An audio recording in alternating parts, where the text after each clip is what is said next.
दुईटा टुक्राले अगायो जोगाएर राखी छोड्ने भनेको म्याह लडाइदियो पनि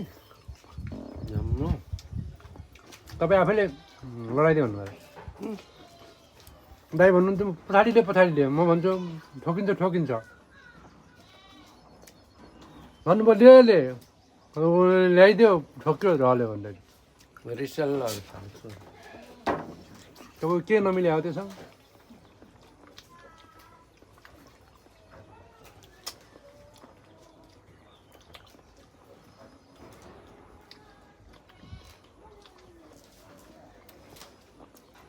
ठिकै भयो बुढो भयो गोठ किन झारेको ढाल्ने जरिवाना लाग्छ तपाईँलाई भन्नु है छामा मिष्टान्न म्याउ कस्तो छ गजब कहीँबाट पनि तपाईँको यहाँ अब अहिले दाँतै नटोकिने चान्स छैन यसमा सरर गिजैले खायो भने सरर जान्छ होइन आमा